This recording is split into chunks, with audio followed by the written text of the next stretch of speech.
Vietnam এবং আফগানিস্তানে আমেরিকার কী পরিণতি হয়েছিল সেটি মনে করিয়ে দিল ইরান। ইসরায়েলের সাথে উত্তেজনার মধ্যেই আমেরিকার উদ্দেশ্যে ভয়ঙ্কর বার্তা দিল ইরান। আয়াতুল্লাহ খামেনির ইরান যে বিশ্বের কোনো শক্তিকেই পরোয়া করে না তা আবার জানিয়ে দিয়েছে দেশটি। ইরানের সশস্ত্র বাহিনী বলছে আমেরিকা ইরানের বিরুদ্ধে আঞ্চলিক দেশগুলোকে উস্কানি দিচ্ছে। আমেরিকার কোনো ষড়যন্ত্র ভালো পরিণতি ডেকে আনবে না। এজন্য ভিয়েতনাম আর আফগানিস্তানে আমেরিকার পরাজয়ের কথা মনে করিয়ে দিল দেশটি। সম্প্রতি সৌদি আরব, কাতার এবং সংযুক্ত আরব আমিরাত সফর করেন ডোনাল্ড ট্রাম্প। মধ্যপ্রাচ্যের এই সফর ছিল ট্রাম্পের দ্বিতীয় মেয়াদের প্রথম বড় বিদেশ সফর। ট্রাম্পের 4 দিনের এই সফর শুধু বিলিয়ন ডলারের অস্ত্র ও প্রযুক্তি চুক্তিতে সীমাবদ্ধ ছিল না। সফরে সৌদি নেতৃত্বাধীন সুন্নি শক্তিগুলোকে কাছে টেনে নেন ট্রাম্প। এর উদ্দেশ্য ছিল ইরান নেতৃত্বাধীন প্রতিরোধ জোটকে দুর্বল করা। সফরে ইরান নিয়ে উস্কানিমূলক মন্তব্যও ছুড়ে দেন মার্কিন প্রেসিডেন্ট। যুক্তরাষ্ট্রের নতুন কূটকৌশল ধরা পড়ে গেছে ইরানের কাছে। যুক্তরাষ্ট্রের নতুন প্ররোচনামূলক তৎপরতার জবাব দিয়েছে ইরান। ইরানের সশস্ত্র বাহিনীর জেনারেল স্টাফ ওয়ালটন আবারও মিলিয়নিয়ার অফারে ওয়ালটন ফ্রিজ কিনে আপনিও হয়ে যেতে পারেন মিলিয়নিয়ার। এক বিবৃতিতে বলছে, যুক্তরাষ্ট্র মধ্যপ্রাচ্যে ভুল হিসাব নিকাশ করছে, এটি ভালো ফল বয়ে আনবে না।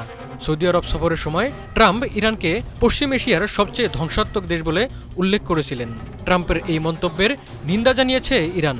ইরানের সশস্ত্র বাহিনীর অভিযোগ, আমেরিকা ইরান ভীতি ছড়িয়ে মধ্যপ্রাচ্যের দেশগুলোর সম্পদ লুণ্ঠনের পরিকল্পিত কৌশল হাতে নিয়েছে। বিবৃতিতে ট্রাম্পকে একজন মিথ্যাবাদী প্রেসিডেন্ট হিসেবে অভিহিত করা হয়। সামরিক শক্তিতে বলিয়ান ইরান এখন কারো চোখ রাঙানিকে পাত্তা দেয় না।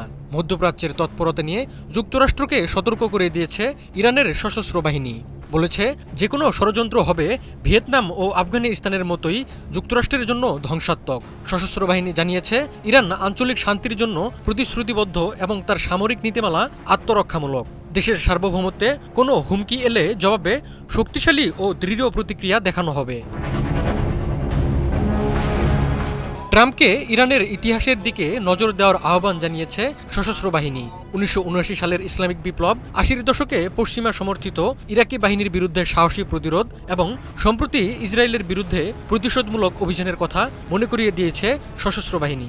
বলা হয়েছে, ইরানের ইতিহাসের দিকে নজর দিলে যুক্তরাষ্ট্র ইরানি জাতির স্থিতিশীলতা ও দৃঢ়তা বুঝতে পারবে। সশস্ত্র বাহিনী বলছে, ইরানি শক্তির মূল উৎস ইসলামী বিপ্লবের সর্বোচ্চ নেতা আয়াতুল্লাহ খামেনির প্রজ্ঞাময় নেতৃত্ব এবং জনগণের ঐক্য। ইরান সম্মান, সংকল্প ও স্বচ্ছতা নিয়ে অগ্রসর হবে, বিদেশি ষড়যন্ত্রের মোকাবেলা করবে অটল শক্তির মাধ্যমে।